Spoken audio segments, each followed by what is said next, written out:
Hi ළමයි ඔයාලට කොහොමද? ඔන්න ඉතින් ජපානෙට ටික ටික සීතල කාලේ එනවා. ඉතින් ওই සීතල කාලේට ගොඩාක් අය ආසයිනේ. හැබැයි ඉතින් මම නම් ওই සීතල කාලේට ආසම නෑ ළමයි. තාම ලොකු සීතලක් නෑ. හැබැයි ඉතින් මම ඔන්න බෙඩ් ෂීට් නුත් ඒ විදියට චේන්ජ් කරගත්තා. චේන්ජ් කරගෙන දවස ගෙවන්න පටන් ගත්තා. මගේ ෆුල් ඕවර්නයිට් එකක් තමයි මගේ ඩේ එකක් වෙන්නේ සාමාන්‍යයෙන්. ඔන්න ලස්සනට දාගනිමු මගේ සුපිරිසිදු බෙඩ් ෂීට් එකට අපේ ගෙදර ඉන්න පොඩි මෑන් කරලා තියෙන දේ. බලන්නකො ළමයි එච්චර විනාශයක් කළත් මෙයාගේ ලස්සන හිනාව. බෙඩ් ෂීට් එක දාපු එකේ සතුට සමරන්න චොකලට් එකක් කාලා මං එන චුට්ටට මෙයා ඔන්න ඔය විනාශ කරලා තියෙනවා. දැන් වෙලාව බලන්න ළමයි වෙලාව හරියටම 3:50යි. ඒත් අපේ බබාට මෙලෝ සංසාර දුයි මතක් නෑ ළමයි. අමාර රිෆ්‍රෙෂ් විදියට හැරගෙන ඉන්නේ හොඳම දේ කියන්නේ. ඉතින් මම මොන වුණත් පවුනේ යාට හරි බෝරින්නේ මාත් එක්කම තනියම ඉන්නකොට.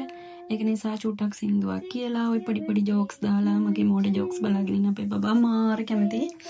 ඔන්න ඉතින් පොඩක් යව කඩල් කරා. කඩල් කළා අපේ බෙඩ් ෂීට් එක වගේම බබාගේ කොට් එකේ ෂීට්ස් මාරු කරන්න පටන් ගත්තා. මොකද හෙට දවසේ එතකොට මට චුට්ටක් කරි වෙලාව ඉතුරු වෙනවා ළමයි. මේ වැඩ ටික හැමදාම ඉතින් කරනවනේ බබාගේ බෙඩ් ෂීට් චේන්ජ් කරනවා කියන්නේ හැමදාම ඩේලි කරන දෙයක්. ඉතින් ඔන්න දවසෙන් චූට්ටක් විතර ඉතුරු කරගන්න හිතාගෙන එකත් කරා. දැන් මෙයාගේ කොට් එකේ තියෙන මට ලේසි වෙන්න තියාගන්න දේවල් රීෆිල් කරන්නේ. යාගේ පැම්පීස් චේන්ජ් කරද්දි පින වෙට් ටිෂූස්, යූස් කරපු පැම්පි දාන බෑග්ස්, ඒ වගේ දේවල් මං අතේ ළඟින් තියාගෙන ඉන්නවා. ඊට පස්සේදී ඉතින් ඔන්න මං මේ බෙඩ් එක ලස්සනට චේන්ජ් කරලා ඔන්න ෆයිනල් ලුක් එක.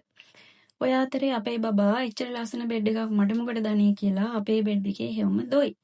ඔන්න ඉතින් මෙයා බල්ටියක් ගහලා බිමට වැටේ කියලා හිතලා මං කොට්ට මෙට්ට වටේ තියලා අපේ ගෙදර තියෙන ආසම තැනට ගියා මම. මේක තමයි මගේ මිනි කොෆි ස්ටේෂන් එක. මෙතන තමයි ඉතින් මගේ ෆේවරිට්ම ප්ලේස් එක. දවසකට 2-3 පාරක්වත් මෙතෙන්ට ඇවිල්ලා හොට් කෝපි එකක් හදාගත්තේ නැත්තම් ළමයි මගේ දවස මෙලෝ රහක් නැතුව යනවා. ඉතින් ඔන්න ඔහම කොෆි එකක් හදාගෙන රීෆ්‍රෙෂ් වෙලා මම චුට්ටක් දැන් යන්න හදන්නේ ටීවී එක චුට්ටක් බලන්න. බලන්න අපේ ගෙදර මේ එල්ලෙන ගෝල්ඩ් පාට පටි ටික වලට පේනවද? මේක අලවන ගම් එක තියෙන දයිසෝ එකේ. අපේ හස්බන්ඩ් ලංකාවට ගිහින් යමුද කියලා ඇහුවත් හා කියනවා. හැබැයි දයිසෝ එකට යමුද කියලා ඇහුවාම නම් බෑම තමයි කියන්නේ. ඒ තරම් පුදුම ආසාවක් යාට දයිසෝ එකට තියෙන්නේ. හැබැයි ඉතින් ওই දයිසෝ එකේ මට නම් ළමයි දවස් 5ක් කර ජීවත් වෙන්න පුළුවන්. ඕක මන් දැම්මේ පේන්නමයි. ඔන්න එතකොට උදේ 5යි වෙලාව. උදේ 5ට මන් සාමාන්‍යයෙන් කරන්නේ ගාථා දානවා ටීවී එකේ අනිවාර්යෙන්ම. ඒකෙන් මට මාර සැනසීමක් ඔළුවට දැනෙනවා ළමයි. ඕක තමයි මන් දවසේ කරන්න ආසම වැඩේ.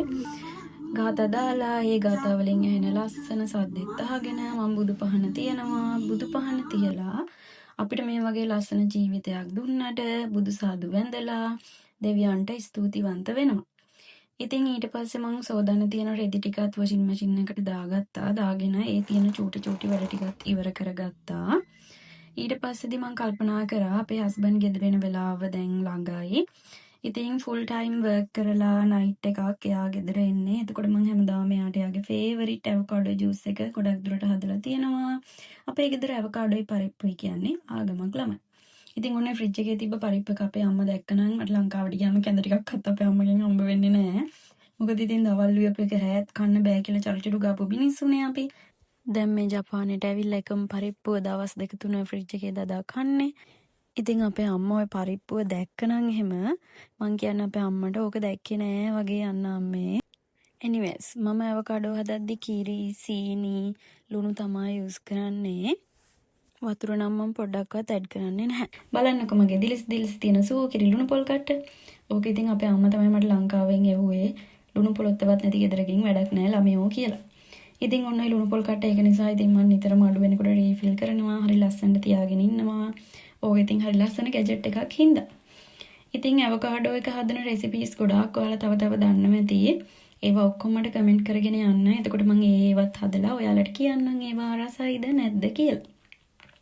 ඕකේ ඇවෝකාඩෝ එක හදන ගමන්ම මම දැන් මේ කල්පනා කරේ ඉස්සර ඉතින් ලංකාවේ ඉඳිද්දි නම් අපි ඉතින් හැමදේම අම්මලා තාත්තලා ළඟට කරලා දෙනකන් ඔහේ ෆෝන් එක ඔබ බලාගෙන හිටිය ජීවිතයක් නේ අපිට තිබුණේ.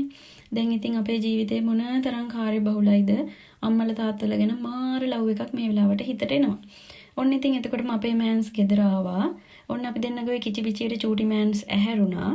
ඔන්න ඉතින් දැන් පපාගේ දුවගේ මලකෝලන් සත විගදන් ඔක්කොම ස්ටාර්ට් කරන ටයිම් එක. ඔන්න ඔය විදිහට අපේ හවස් වරුවක් ගෙවිලා ගියා ළමයි.